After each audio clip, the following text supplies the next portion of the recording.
વિરાજ કરો, તમારી ચિંતા કરતા હોય, તમારી દરેક બાબતમાં એને ચિંતા છે, તમારા માથે વિરાજ. એ પ્રભુ આપણે વાર્તા સાહિત્યમાં તો અનેક એવા પ્રસંગો આવે છે કે ભક્તોની ચિંતા ભગવાન. આપણે તો નથી આવતો કે પેલી સૂકી રોટલી હતી ને ઘી બહુ ઓછો હતું માજી પાસે, એટલે કહ્યું કે ઉપરની 4 ચોપડી દો, ઠાકોરજી તો નાના છે, 4 રોટલી આરો છે તો પેટ ભરાઈ જશે, અને નીચે બધી કોરી રહેવાની. ઘી હતું નહીં, દ્રવ્યનો સંકોચ, તો ઉપરની 4 ઘી વાળી ચોપડી ઠાકોરજીને ભોગ ધરી. આ તો પુષ્ટિ પુરુષોત્તમ છે ને, કોરી કોરી આરોગી ગયા, ઘી વાળી વૈષ્ણવ માટે રહેવાની. ભક્તા અભિલાષા ચરિતાનુસારી, ભક્તોની અભિલાષા અનુસાર ચરિત્ર કરવામાં. એટલે જે ભક્તોએ જે મનોરથો રાખ્યા, વિદુરજીને કહ્યું કે ભલે ને દુર્યોધનને ત્યાં પધાર્યા છે, પ્રભુ મારા ઘરે પ્રભુ પધારે નારોગે તો કેવો આનંદ આવે. અને પ્રભુ ત્યાં છોડી અને પધાર્યા વિદુરજીને. એ ગજેન્દ્ર જો ડૂબવા લાગ્યો ત્યારે કોઈ સાથ નથી આવ્યો. બધાને બોલાવ્યા પણ વિપત્તિમાં કોણ સાથે આવે? બધા જ ભાગ્યા છે. છેલ્લે યાદ આવ્યા. જો હવે તમારા ઘરે કોઈ લગ્નનો પ્રસંગ હોય, બધાને કંકોત્રી આપીને સાવ તમારો નજીકનો અંગત મિત્ર એને જ આપવાની રહી, અને બધાએ ફોન કરી પૂછે કે લગ્નમાં તું કેટલા વાગે જવાનું છે? આપણે ભેગા લોકો કંકોત્રી જ નથી આવી, કોણ જાય? અને છેલ્લી રાત્રે કોઈ એનું કરે કે આ ફ્રેન્ડ તો રહી ગઈ, બધાને ત્યાં નામે ભૂલી ગયો, અને પેલો રાતના દોડતો ગયો અને કંકોત્રી લઈ ગયો કે નાના કાલ લગ્નમાં આવશે તું તો આટલો ખાસ. તો પેલો જાય શું કે છેલ્લી ઘડી યાદ આવે, આટલા ફ્રેન્ડ છીએ આપણે કાયમ સાથે રહીએ, આખા ગામને કંકોત્રી આપી, છેલ્લી ઘડી મને બોલાવે, જા નહીં આવ. સંસાર ન આવે પણ બધાને બોલાયા, ભગવાનને છેલ્લે યાદ કર્યા તો પહેલા ભગવાન આવી નો કરે. હે હરી કરીને ગજેન્દ્રએ પુકાર કર્યો અને પ્રભુ ગરુડ પર સવાર થઈને પહોંચ્યા છે. આ ભગવાનનો સ્વભાવ ભક્તા વિલાસા ચરિતા અનુસાર. વિષ્ણુજી પર પણ કેવી કૃપા કરી કે જ્યારે અને જ્યારે મહાભારતમાં કેટલી ઘટનાઓ આપણે જોઈ શકાય કે જ્યારે કહ્યું કે દુર્યોધનની પત્નીને કહ્યું કે તું આવજે બ્રહ્મ મુહૂર્તમાં હું તને આશીર્વાદ આપું, પછી તારો તું વાળે વાતો નહીં કરી શકે દુર્યોધન. અને બ્રહ્મ મુહૂર્તમાં સ્વયં ભગવાન દ્રૌપદીને જગાડીને લઈ ગયા અને કહ્યું કે દાદાજીને પગે લાગજે, જે આવે લઈને આવી બોલતી. અને દ્રૌપદીને લઈ તો ગયા અને છાવણીમાં વિષ્ણુજી ધ્યાનમાં બેઠા છે અને દ્રૌપદી ગઈ અંદર, પગે લાગી વિષ્ણુજીને એમ કહ્યું કે દુર્યોધનની પત્ની આવી છે, એટલે આશીર્વાદ આપે કે અખંડ સૌભાગ્યવતી ભવ. અને દ્રૌપદી તો પ્રસન્ન થઈ ગઈ, બોલી અરે દાદાજી આવા આશીર્વાદ આપ્યા હવે કે પાંડવોને આપ પાડી ના શકો. અને આંખ ખોલીને તો દ્રૌપદી તું અહીંયા કે છે? એમ કે તને અહીંયા લાવ્યું કોણ? અને હવે ગભરાઈ ગયો, તો ના પાડી કે કહેતી નહીં કે કોની જોડે આવી. ગભરાતા દ્રૌપદી હું તો મારી સખી સાથે આવી. એટલે પ્રભુએ કાળી કામલી કાઢી ઘૂમટો કાઢી દીધો. વિષ્ણુજી કે મારે તારી સખીને જોવી છે. અને જ્યાં બહાર આવ્યા ઘૂમટો કાઢીને ઉભેલા પ્રભુ વિષ્ણુજીએ જ્યાં ઘૂમટો કાઢ્યો, બોલો દ્વારિકાધીશ. અને આંખો અશ્રુથી ભરાઈ ગઈ વિષ્ણુજીની કે પ્રભુ આ ભક્તોની રક્ષા માટે આવો શું કરો, વચન આપો મારો છેલ્લો સમય મળે ત્યારે આ જ રીતે મને દર્શન આપવા. પ્રભુએ વચન આપ્યું છે દાદાજી છેલ્લી ઘડી આવીશ અને ભક્તા વિલાસા ચરિતા અનુસારી, ભક્તોની અભિલાષાને પૂર્ણ કરવા બાણ સૈયા પર સુતેલા ભીષ્મજી અને ત્યારે પરમાત્મા પધાર્યા છે. સુંદર સ્તુતિ ભીષ્મજી, અદભુત સ્તુતિ કરી. છેલ્લી ઘડીએ પરમાત્મા પધાર્યા. ભાગ્યશાળી જીવ, એક વસ્તુ યાદ રાખો, તમે સભાન છો ત્યાં સુધી તમે ભગવાનને સાચવી લેશો તો છેલ્લી ઘડી ભગવાન તમારી બગાડવાની.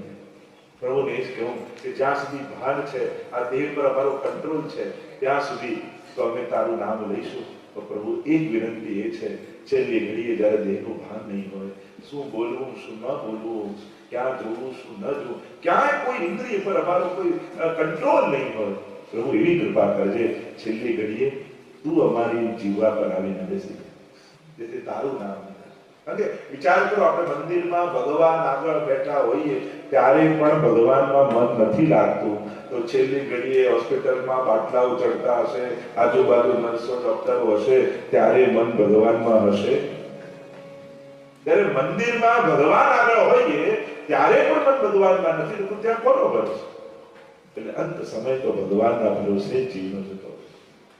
ભક્તા વિલાસા ચરિતાનુસારી આ દ્રૌપદી અનેક પ્રસંગો આપણે જોઈ શકાય કે પ્રભુ ભક્તોની અભિલાષાને પૂર્ણ કરવા માટે કેવા ચરિત્રો કરે છે. અને દુઃખદાદી ચૌરેણ યશો વિસારી. દુઃખદાદીની ચોરી કરી ભગવાને પોતાના યશનો વિસ્તાર કર્યો છે. હવે કેવી ઊંધી વાત, કોઈ ચોરી કરે તો યશ વધે કે ઘટે? એની નામના થાય કે બદનામ થાય? અહીંયા તો ઊંધું કહ્યું, દુઃખદાદી ચૌરેણ યશો વિસારી. દુઃખદાદીની ચોરી કરીને યશનો વિસ્તાર પરમાત્માએ કર્યો. અને પણ ઊંધું પાછું બ્રજમાં જેના ઘરે ચોરી થાય તો મોટો ઉત્સવ કરે, આજુબાજુ વાળાને બોલાવે, તમારા ઘરે ચોરી થાય તો પાર્ટી આપો કે ફ્રેન્ડ સર્કલને બોલાવો, તમારે ઘરે ચોરી થઈ એટલે કાં જમવા આવો. આવું થાય? અહીંયા તો ઊંધું થાય છે. એરી સખી બડ ભાગ્ય ભરી તું, નંદલાલ તેરે ઘર आवत है, तेरी सखी बड़ भाग्य तिहारे. બધા તો વધાઈ આપો કે ખરેખર બડ ભાગી છું, તેરે ઘર નંદલાલ આવે, પ્રભુ તારા ઘરે પધારે છે. અહીંયા દુઃખદાદી ચૌરેણ યશો વિસારી. દુઃખદાદીની ચોરી કરી યશનો વિસ્તાર પરમાત્મા કરે છે. કઈ રીતે યશનો વિસ્તાર? જો સાધારણ ચોર તો નજર બચાવીને કરે, આ નજર મિલાવીને કરે. આ ઊંધો ચોર છે. યશનો વિસ્તાર કારણ કે ગોપીઓ જ્યારે દહીં દૂધ વલોવતી હોય ત્યારે વલોવતા વલોવતા મનમાં તાપ કરતી હોય, પ્રભુ આપના માટે બનાવીએ છીએ. અમે બનાવતા હોઈએ કે વેચવા જઈએ કે ગોપીઓનો તો સ્વભાવ જ કેવો. મહાપ્રભુજી પર સોળસમાં આજ્ઞા કરી, વ્યાવૃત્તોપી હરો ચિત્તમ. વ્યાવૃત્તિ કરો પણ ચિત્ત હરીમાં. નારાયણદાસની વાર્તા પણ આવે છે, નારાયણદાસ કહે છે રાજકાજમાં એટલા બધા વ્યસ્ત રહેતા કે એમાંથી છોડીને એની મનમાં બહુ ઈચ્છા નારાયણદાસની કે વ્રજમાં જઈ ગુસાઈજીના દંડવત કરે, પણ એટલા બધા વ્યસ્ત કે નીકળી જ ના શકે ઘરેથી, એટલા બધા રાજકાજની જવાબદારી. એટલે એમને યુક્તિ કરી, એમને એક નાનકડો વ્રજવાસીનો છોકરો રાખ્યો 12 વર્ષ, અને એનું કામ જ કે 2 ઘડી થાય એટલે યાદ અપાવે કે ભૈયાજી ગોકુળ કબ ચલો, અને આપણું બોલતા જ મનથી ગોકુળ પર પહોંચી જાય. પૂછે પાછું ભાન આવે, પાછા કામમાં લાગે એટલે 2 ઘડી થાય પાછું યાદ અપાવે ભૈયાજી ગોકુળ કબ ચલો, યાદ અપાવે પાછા મનથી પહોંચી જાય. આમ આવી રીતે પગારદાર માણસ રાખ્યો કે એમને સુધી કરાવ. વિક્રે તો કામા કિલ ગોબરાની પાદાર કિત ચિત્ત વૃત્તિ, અને ચિત્ત વૃત્તિ પ્રભુના ચરણારવિંદમાં સમર્પિત છે. વ્યાવૃત્તોપી હરૌ ચિત્તમ. મહાપ્રભુજીએ કહ્યું વ્યાવૃત્તિ કરો, ધંધો કરો, નોકરી કરો, બધું કરો, ચિત્ત હરીમાં રાખો. આ બધું પ્રભુ માટે છે. મારે પ્રભુને લાલ લડાવવા છે તો ધંધે જવું પણ સેવા જ છે, નોકરીએ જવું પણ સેવા જ છે. જેનું લક્ષ્ય પરમાત્મા હોય, એનો મૂળ ઉદ્દેશ્ય પરમાત્મા પરક હોય તો એ સેવા જ છે. એવા ગોપીજનો અમારા કાર્ય કરતા કરતા પણ ચિત્ત પ્રભુમાં રાખે. તો અહીંયા દુગ્ધાદી ચૌરેણ યશો વિસારી. ત્યારે દૂધ વલોવતી હોય, દહીંમાંથી માખણ કાઢતી હોય, ત્યારે મનમાં ભાવ કરતી હોય તો પ્રભુ આ આપના માટે છે. અહીંયા આખો કર્મનો સિદ્ધાંત છે. કર્મ દધિમંતની કર્મ છે, એનું ફળ નવનીત છે, અને ફળ ઠાકોરજી બને છે. નિત્ય નવીન ગોપીઓનો ભાવ એ જ નવનીત છે કે પ્રભુ એ અમે આપને સમર્પિત કરીએ છીએ. મનમાં વિચાર કરે કે પ્રભુ આપના માટે બનાવું છું. થોડી વાર પછી વલોતા વલોતા માખણ નીકળે અને બટેરામાં કાઢે. પછી મનમાં વિચાર આવે કે જેના ઘરે 9 લાખ ગાયો રોજ દોહાતી હોય અને માટલા ભરી ભરી દહીં દૂધના ભંડાર ભર્યા હોય, એને આ બટેરામાં રહેલા નાનકડા માખણમાં શું રસ હોય? કઈ રીતે એને આરોગાવા જઈએ? કોણ અમારી સામગ્રી એના સુધી પહોંચાડે? મનમાં તાપ થાય, ગોપીઓ દુખી થાય કે અમે તો અસમર્થ છીએ, અમે ક્યાં પ્રભુને પહોંચાડવાના? ત્યારે ઠાકોરજી કે તમે ન પહોંચાડી શકો, પણ હું તો તમારા ઘરે આવી શકું. તમે મારા સુધી નથી પહોંચી શકતા, અસમર્થ છો, મને તો કોઈ રોકનારું નથી ને. ભલે ગામના લોકો મને ચોર કે, પણ ચોર કહેવડાઈને પણ હું તારો મનોરથ પૂરો કરવા તારા ઘર સુધી આવી. અને આમ પ્રભુ ચોર બનીને પણ પોતાનું સ્થાન છોડીને પણ અપયશ માથે રાખીને પણ આવે. ત્યારે આચાર્ય કહે કે આમ ભક્તોના મનોરથો પૂરા કરવા ભગવાનનું પોતાના રાજા હોવા છતાંય ચોર બનીને આવવામાં યશ ઘટતો નથી, પ્રભુના યશનો વિસ્તાર થાય છે. પ્રભુનો આમાં જ યશ વધે છે કે જો પરમાત્મા કેવા કૃપાળુ છે. આટલું હોવા છતાં ભક્તોના મનોરથો પૂરા કરવા માટે ઠાકોરજી ચોર બનીને પણ ગોપીઓના ઘર સુધી પહોંચે. આવા સર્વ સમર્થ પ્રભુનું ભક્તો માટે અસમર્થ બની જવું, એમાં જ ભગવાનના યશનો વિસ્તાર છે. એમાં જ ભક્તોના, કારણ કે પ્રભુને આનંદ પોતાનો મનોરથ પૂરો થાય એમાં નથી હોતો, મારા ભક્તોના મનોરથોને હું પૂર્ણ કરું એમાં જ પ્રભુનો આનંદ. તમારો મનોરથ થાય કે મારે 56 ભોગ કરો, ઠાકોરજીને 56 ભોગ આરોગવાના આનંદ કરતા આજે મારા ભક્તનો મનોરથ પૂરો થયો એના આનંદમાં વધારે નથી. તમે તમારે પલ્લાનો મને ગિરિરાજ ચંદ્રાનો જે કોઈ મનોરથ તમારા મનમાં જાગ્યા એ મનોરથથી જ કેવળ ઠાકોરજી રાજી નથી, પણ તમારો મનોરથ પૂરો થયો એનાથી ઠાકોરજી રાજી કે આજે મેં મારા ભક્તના મનને સાચવી. મારે ભક્તની ઈચ્છા તમે માંગો ને ઠાકોરજી તમને આપે, તમને વસ્તુ મળી એ મહત્વનું નથી, પણ ઠાકોરજી તમને પ્રસન્ન જુએ છે ને એમાં આનંદિત થાય. આપણા ભગવાનનો ફરક જ એટલો, આપણે પ્રભુને પાસે જઈએ અને એટલા માટે પ્રેમ કરીએ પ્રભુને કે આપણને વસ્તુ આપે, એટલા માટે પ્રેમ કરીએ, અને ભગવાન વસ્તુ એટલા માટે આપે કે તમારો પ્રેમ એને મળે. આપણા પ્રેમ અને ભગવાનના પ્રેમમાં આટલો ફરક. આપણો પ્રેમ એટલા માટે કે વસ્તુ મળે, ભગવાન વસ્તુ એટલા માટે ભક્તને આપે કે ભક્તનો પ્રેમ એને મળે.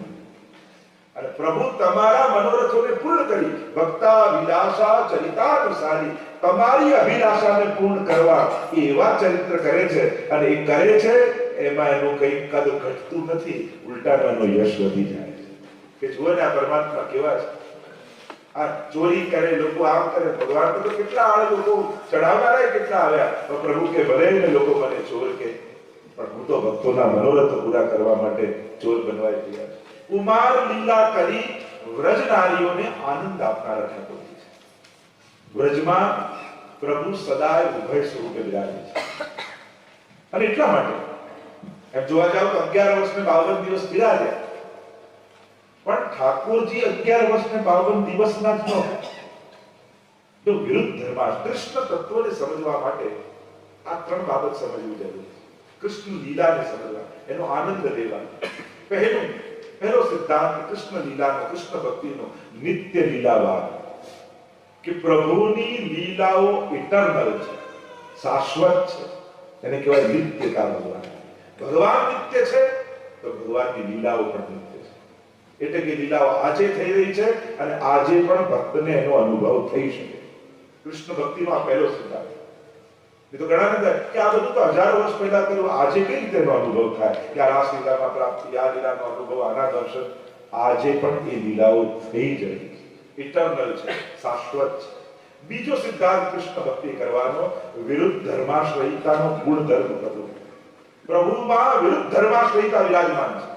એટલે કે જે ક્ષણે એ અસમર્થતા બતાવે, એક ઉમરો ન ઓળંગી શકે નંદા બાબાના ઘરનો, એ જ પ્રભુ ગિરિરાજને પ્રદાન કરી શકે. એ જ પ્રભુ અબૂધ હોય, એ જ મોટા મોટા જ્ઞાન પણ આપી શકે. એ જ પ્રભુ જે દાવાનળનું પાન કરતા હોય, અગ્નિ પી જાય, એ જ પીવત દૂધ સિરાય, ગરમ દૂધ હોય તો એને ફૂંક મારી મારીને પીએ. એ જ પ્રભુ પડદામાં ઝૂલતા બાળક હોય, એ જ ક્ષણે જો કિશોર ભાવવાળા ગોપીજનો આવે તો એ નિકુંજમાં લઈ જાય તો પ્રભુ કિશોર થઈ જાય. પ્રભુ કોઈ પર્ટિક્યુલર આયુના જ નથી, ભક્તોના જેવા ભાવ હોય એવા પ્રભુ છે. ભક્તાભિલાષા ચરિતાનુસારી, ગીતાજીના શબ્દોમાં કહું તો યે યથામામ પ્રપદ્યન્તે તાંસ થયો ભજામ્ય. જે જેવા ભાવે મને ભજે હું પણ એની રીતે ભજું છું. તમારો યશોદાનો ભાવ છે એ બાળક છે. કોઈ કે ભગવાન કેવા, બધાને જમાડે છે એવા કે આપણે એને જમાડવાનું, કે તારો ભાવ હોય એવા ઠાકોરજી થઈ જાય. તારો જો યશોદાનો ભાવ હોય તો એને ભૂખે લાગે, એને ઊંઘે આવે, એને તરસે લાગે, તારે ખવડાવવું પડે. પણ તારો જ્ઞાન માર્ગી ભાવ છે કે એ બધું કરનારો છે, તો તારું બધું એ કરનારો છે. તારે કયા ભક્ત તરીકેનો આનંદ કૃષ્ણ પાસે જોઈએ છે. કૃષ્ણતા એ મનોકામનાને પૂર્ણ કરે છે, કારણ કે ભક્તાભિલાષા ચરિતા અનુસારી, ભક્તોની અભિલાષા અનુસાર ચરિત્ર કરવા વાળો છે. તમે જે ભાવ લઈને જાઓ ઠાકોર તેવા દિન મળે. તો સદાય કિશોર પણ છે. દિન દુલે મેરો કુંવર કનૈયા. ઠાકોરજી નિત્ય વિવાહ ખેલનો મનોરથ કરે. આપણને હમણાં પલ્લામાં ઝૂલતા હતા વિવાહ ખેલનો મનોરથ. આપણને થાય કે શૃંગારમાં હમણાં પલ્લા કર્યા અને રાજભોગમાં નિકુંજનો મનોરથ. આ બે ઘડીમાં મોટા ક્યારે થઈ ગયા? આપણને એમ થાય કે શૃંગારમાં પલ્લાનો મનોરથ કરીએ અને નિકુંજમાં સીધો રાજભોગમાં આપણે નિકુંજનો મનોરથ કરી ત્યારે તો કિશોર થઈ જાય. તમે પીછવાઈઓ જોઈએ છે આપણે. કોઈ પીછવાઈમાં તમને બાલકૃષ્ણ દેખાય? તમે જે ચિત્ર કાપી જે નાથદ્વારાની પીછવાઈ શૈલી છે, તમે બધું દાન લીલા, રાસ લીલા, જેટલી લીલા બધામાં મોટા કૃષ્ણ. ક્યાં કોઈ બાલકૃષ્ણ તો છે. તો તો પ્રભુ 11 વર્ષ ને 52 દિવસનો ટાઈમ પીરિયડ વ્રજમાં રહ્યા, પણ એમને એટલા જ માનવા જરૂરી નથી. પ્રભુએ તો વ્રજમાં સર્વ ભાવની લીલા કરી. એ વ્રજમાં સમસ્ત લીલાઓ થઈ છે. અનેક લીલાઓના વર્ણન આવે છે. તો આપણને એમ થાય કે અરે હમણાં તો 11 રાસ લીલા કઈ રીતે કરી, દાન લીલા કઈ રીતે કરી. જે ગોપીઓ પધરાવી જાય ઠાકોરજીને, એમનો જેવો ભાવ હોય ઠાકોરજી એવા થઈને એમને મળે છે. અને ભક્તા વિલાસા ચરિતાનુસારી યે યથા મામ પ્રપદ્યન્તે સાંસ્તદૈવ ભજામ્યહમ, જેવો ભાવ એવા ભગવાન. અને એટલા માટે અહીંયા ઠાકોરજી વિરુદ્ધ ધર્માશ્રયિતા ધર્મ ધારણ કરે છે. એટલે એક જ ક્ષણે બે ધર્મ, એક સાથે બે ધર્મ. તો આ કૃષ્ણ તત્વનો સિદ્ધાંત અને ત્રીજો સર્વ ભાવનો સિદ્ધાંત. પ્રભુ એકમાત્ર એવા છે જેમાં ભક્તોના સર્વ ભાવ થઈ શકે છે. એની અંદર તમે બધા જ ભાવ રાખી શકો. એ બાલ ભાવ પણ, કિશોર ભાવ પણ, દાસ ભાવ પણ, બધા જ ભાવ પ્રભુની અંદર થઈ શકે. તો આ રીતે કૃષ્ણ તત્વની ભક્તિ કરવા માટે આ ત્રણ બાબત સમજવી, કૃષ્ણ લીલાનો આનંદ માણવા માટે આ ત્રણ બાબત સિદ્ધાંતો સમજવા જરૂરી છે. તો કુમાર વિતાનંદિત ઘોષનારી, કુમાર લીલા કરીને ઠાકોરજી આ વ્રજનારીઓને આનંદ આપનારા છે. એવા કોણ છે? તો કે મમ પ્રભુ શ્રી ગિરિરાજ બિહારી. એમ કહીને બીજા શ્લોકનું ગાન કરતા મહાપ્રભુજી કહે તો વ્રજાંગના વૃંદ સદા વિહાર. વ્રજાંગનાઓના વૃંદની સાથે સદા વિહાર કરતા છે. વ્રજાંગના શબ્દ ક્યારે વાગડજીમાં આવ્યો? નહીં તો ગોપી શબ્દ, ગોપિકા શબ્દ આદિ હતો. પણ જ્યારે ચીરહરણ લીલા ઠાકોરજીએ કરી અને ચીરહરણ લીલા કરીને ગોપીજનો જ્યારે સ્નાન કરવા પધાર્યા છે, ત્યારે સુખદેવજી આ વ્રજાંગના શબ્દ ગોપીઓને કહે છે.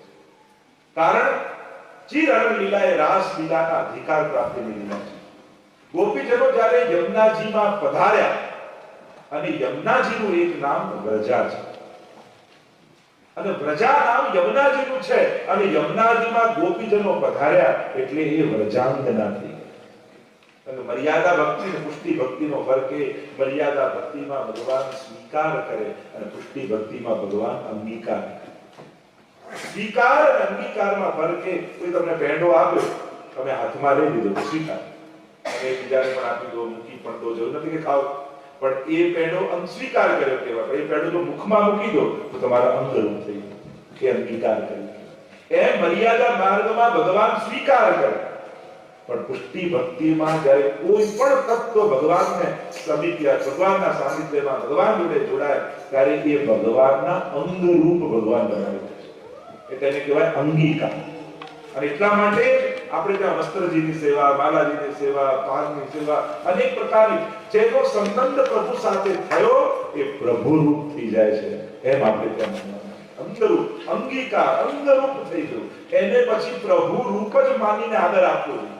તમે જારીથી બજારમાં ખરીદવા જાઓ ત્યારે ઘસી ઘસીને જુઓ, ભાવ તમે બધું જ કરાવો, પણ એકવાર લાલ વસ્ત્ર લપેટી ભરીને ઠાકોરજી સન્મુખ મૂકો, પછી એક કહો જારીથી પધરાવો.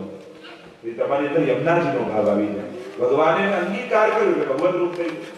એ રીતે ફૂલો ચૂંટીને લાવો, પરોવો, બધું જ કરો, પ્રભુને ધરાવો, પછી કે માલાજી પધરાવો. કારણ કે હવે માલાજીની સુગંધ ફૂલોની સુગંધ નથી રહી, એ પરમાત્માના શ્રીઅંગની સુગંધ રહી. આપણે ત્યાં વસ્ત્રજીની સેવાનો એક ક્રમ છે. તમારે ત્યાં ઠાકોરજીના બિરાજતા હોય તો પ્રભુના પ્રસાદી વસ્ત્રજીની સેવાય કરે. અને વસ્ત્રજીમાં ભગવાનને ભોગ ધરાય. આપણે વાર્તા સાહિત્યમાં પ્રસંગ આવે છે કે ગુસાઈજી એકને વસ્ત્રજીની સેવા પધરાવી, ત્યારે ભોગ ધરવાનો બધો ક્રમ બતાવ્યો, ત્યારે શમશેરના મનમાં થયો કે આ વસ્ત્રજી એના દ્વારા પ્રભુ કઈ રીતે આવ્યો? આ તો વસ્ત્રજી છે. અને ગુસાઈજી જો અંદર જઈને જો, અને જે અંદર જઈને જોવા આવ્યા તો વસ્ત્રના તાતણે ઠાકોરજીના દર્શને વિષ્ણુ. એટલે કે પ્રભુ સંબંધી વસ્તુ પ્રભુ રૂપ જ હોય છે. આને કહેવાય અંગીકાર. અને એટલા માટે પ્રભુ જ્યારે આ ગોપીજનો યમુનાજીમાં પધાર્યા અને યમુનાજી એમની અંદર પધારી ગયા, ત્યારે ગોપીઓ વ્રજાંગના થઈ ગઈ. એટલે હવે યમુનાજી હૃદયમાં પધાર્યા, યમુના રૂપ થઈ, એટલે હવે રાસનો અધિકાર એમનો. ત્યાં આ વ્રજાંગના શબ્દ સુખદેવજી પ્રગટ કરે છે કે હવે યમુના રૂપ થાય. રૂપ દેત આપ જૈસી હેત કરી દેત શ્રી યમને વાસ કુંજે. 41 શ્લોકમાં આપણે ગાઈએ છીએ. તો વ્રજાંગના વૃંદ સદા વિહારી, આવી વ્રજાંગનાઓના વૃંદમાં સદા પ્રભુ વિહાર કરનારા. અનેકવિધ લીલાઓના વર્ણન ગોપીજનો સાથે લીલામાં આવે છે. અને એ પણ આપણે જે મનોરથો કરીએ છીએ વિચાર કરો, ભાગવતજીમાં તો ઘણી લીલાઓનું વર્ણન સુખદેવજી નથી કરી શક્યા. ભાગવતજીમાં જો તો ક્યાંક મૂળ રૂપે સાંકેતિક વર્ણન હોય, પણ આ દાન લીલા, માન લીલા, હોરીખેન લીલા, કેટલી લીલાઓના વર્ણન સ્પષ્ટ રૂપે નથી ભાગવતજીમાં. અને આપણે તો રોજબરોજ ઉત્સવ કરીએ છીએ. તો ત્યાં તો 7 જ દિવસ આમની પાસે હતા, પરીક્ષિત મહારાજ પાસે. એટલે જે કથા કહેવાની હતી રાસલીલામાં શંકા કરી દીધી, અને એટલે પછી આગળની લીલાનું વર્ણન ન કર્યું. પણ એ જ લીલા શું કે ત્યારે અષ્ટસખા રૂપે પધાર્યા ભૂતલ પર, અને ત્યારે લીલાઓનું અવગાહન કર્યું છે. એટલે વ્રજાંગના વૃંદ સદા વિહારી, અંગૈર ગુહાગાર તમો પહારી. પોતાના અંગના પ્રકાશ દ્વારા અંધકારને દૂર કરનારા પ્રભુ છે. ગુરુ અને આગાર એ ઘરમાં અને પ્રકાશ પાથરનારા ઠાકોરજી છે. પ્રભુ તો પ્રભુનું નામ સ્વરાટ છે. પ્રભુ સ્વરાટ કયા ભાગવતજીમાં જન્માદ્યસ્તે તો ભયા વિતરકશ્ચાતે સ્વવિદ્ય સ્વરાટ સ્વેનૈવ રાજતે ઇતિ સ્વરાટ. સ્વયં પ્રકાશિત છે પરમાત્મા, અને સ્વયં પ્રકાશિત છે એવા પરમાત્મા પોતાના પ્રકાશ દ્વારા અંધકારને દૂર કરનારા. અને અંધકારના અનેક અર્થો કર્યા. અજ્ઞાન સૌથી મોટો અંધકાર જીવનમાં. અજ્ઞાન અને કઈ રીતે દૂર થાય તો પ્રભુના શ્રીઅંગના પ્રકાશ દ્વારા. બે રીતે અંધકાર અજ્ઞાન દૂર થવાની વાત કરી. એક ગુરુના સાનિધ્યથી, અને બીજું પ્રભુની કૃપાથી. પ્રભુ પાપને ટાળે, ગુરુ અજ્ઞાનને ટાળે. અજ્ઞાન તિમિરા દ્રષ્ટિ જ્ઞાનાંજન શલાકયા. અને જ્ઞાનનું અંજન આગે, પણ વિચિત્રતા એ કે જે આંખમાં કાજળ લગાવ્યું હોય ને, અંજન લગાવ્યું હોય, એ આંખને ન દેખાતી હોય. એ સુંદરતા તો સામેવાળાને જ ખબર. એમ આપણા પર જ્યારે કૃપા થાય અને આપણી અંદર જ્યારે જ્ઞાન પ્રગટ થાય ને, આપણને ન દેખાય, એ તો સામેવાળાને અનુભવ થવા લાગે. કાજળ તમે લગાવો, તમારી આંખને દેખાય? ગુરુ પણ અંજન આગે, પણ લગાડનારને ન ખબર, પણ સામેવાળાને તમારા પર તો ખૂબ ઠાકોરજીની કૃપા છે. તાકી રીત પ્રીત છબી ન્યારી. આપણે કહ્યું કે જ્યારે ઠાકોરજી જેના હૃદયમાં વસી જાય, ત્યારે એને રીત પ્રીત છબી ન્યારી, એને આખી દ્રષ્ટિ બદલાય. તો પ્રભુ તો પ્રકાશ પાથરનારા છે, અને અનેકના જીવનમાં અનેક રૂપે પ્રભુએ પ્રકાશ પાથર્યો છે. 3 પ્રકારના આપણા ત્યાં અંતરાયો કયા છે. એક કાળનો અંતરાય, બીજો સ્થાનનો અંતરાય, અને ત્રીજો અજ્ઞાનનો અંતરાય. તો કાળનો અંતરાય કે અત્યારે તમારે ગાંધીજીને મળવું તો ન મળી શકો, કે એટલા વર્ષો પહેલા હતા, આ ટાઈમે ન મળે. તો શું આપણા અને ભગવાનની વચ્ચે કાળનો અંતરાય સંભવ છે? કે પહેલા હતા 5000 પહેલા, આજે નથી ઠાકોરજી? સંભવ નથી. એટલે કે જે સેકન્ડે આપણે છીએ એ જ સેકન્ડે ભગવાન પણ છે. એટલે આપણા અને ભગવાનની વચ્ચે કાળનો અંતરાય સંભવ છે. બીજો છે સ્થાનનો અંતરાય. અત્યારે તમારા સગા વડીલ ઇન્ડિયા રહેતા હોય, તમારે આ સેકન્ડે મળવું હોય તો ન મળી શકે, કારણ કે ત્યાં છે, તમે અહીંયા છો, એને રૂબરૂ ન મળી શકે, કારણ કે આટલા માઇલોની દૂરી છે. શું ભગવાન અને આપણા વચ્ચે પોસિબલ છે કે આપણે કહી શકીએ કે ભગવાન ત્યાં ભારતમાં છે ને અહીંયા નથી? એ પોસિબલ છે? તો આપણે ભગવાન કેટલા નજીક થઈ ગયા, જ્યાં આપણે છીએ અને જે સેકન્ડે જ્યાં છીએ એ જ સેકન્ડે એ જ જગ્યાએ ભગવાન છે. તો કેમ અનુભવાતું નથી? તો કે અજ્ઞાનનો અંતરાય છે, અવિદ્યાનો અંતરાય છે. અને આ અંતરાય જ્યારે અજ્ઞાનનો દૂર થાય, ત્યારે આ જ સેકન્ડે આ જ સ્થાનમાં એનો અનુભવ થઈ જાય. અને એટલા માટે અહીંયા કહ્યું અંગૈર ગુહાગાર તમોપહારી. સ્વયં પ્રકાશ દ્વારા એ અંધકારને દૂર કરવા વાળા પરમાત્મા છે. એટલે પ્રભુની અંદર સ્વયં પ્રકાશ. એટલે જ આપણે ઠાકોરજી આગળ દીવો નથી કરતા, કારણ કે જ્યાં દેવતા હોય ત્યાં ધૂપ દીપ થાય, જ્યાં સ્વરૂપ હોય ત્યાં એ ધૂપ દીપ થતું નથી. કારણ કે આપણે દેવતા રૂપે ભગવાનને નથી ભજતા, આપણે સ્વરૂપ રૂપે ભજીએ છીએ. એટલે જેમ આરતી કરતા હોય, બીજે લેતા હોય, આપણે નથી લેતા. પ્રક્રિયા સરખી લાગે, કારણ કે ત્યાં પૂજાનો ભાવ. દેવતા હોય ત્યાં પૂજા થાય, સ્વરૂપ હોય ત્યાં સેવા થાય. તો જ્યાં પૂજા થાય આરતી લઈએ તો પૂજનનું ફળ મળે, પણ જ્યાં સ્વરૂપ છે ત્યાં તો નજર ઉતારવાના ભાવથી આપણે આરતી કરીએ કે અમારે ઠાકોર રજ આરજ લાગો ઈ નખિયન રોગ દોષ જંજાળ રાની તેરો ચિરંજીવ ગોપાલ. આપણે તો આશીર્વાદ આપીએ છીએ, ના નિવારણ કરીએ છીએ આરતી દ્વારા એમને લાગેલી નજર. એકવાર યશોદાજીને કોઈએ પૂછ્યું કે તું તારા લાલનને આટલા ભારે ભારે શણગાર કેમ કરાવે? આવા હીરાના ને પન્નાના ને મોતીના ને નત શ્વેત સીતા આવું કેમ કરે? અરે યશોદાજી કે હું દર્શન ખોલું ને તો બધા જ પ્રકારના લોકો દર્શન કરવા આવે, એટલે જે દુર્બુદ્ધિ વાળા હોય ને એમની નજર તો હીરા મોતી ને માણેકમાં જ અટકી જાય, એટલે મુખારવિંદ સુધી પહોંચે જ નહીં, એટલે બારે શંકા કરે. અને જે ભક્તો હોય એ જ મુખારવિંદને જોવે, બાકી બધા તો આમાં જ અટવાઈ જતા. ઘણી વાર આજે તો હીરાનો મુગટ ધરવા લોકો દોડે અને ઘણા પહેલાથી આગળ હોય. આજે તો બહુ આનંદ આવ્યો, બહુ જ આનંદ આવ્યો. કેમ શું આ ભીડ બહુ હતી, ભીડ બહુ ઘણા એ જોઈને રાજી થઈને આવી. તો જુદી જુદી દ્રષ્ટિ છે.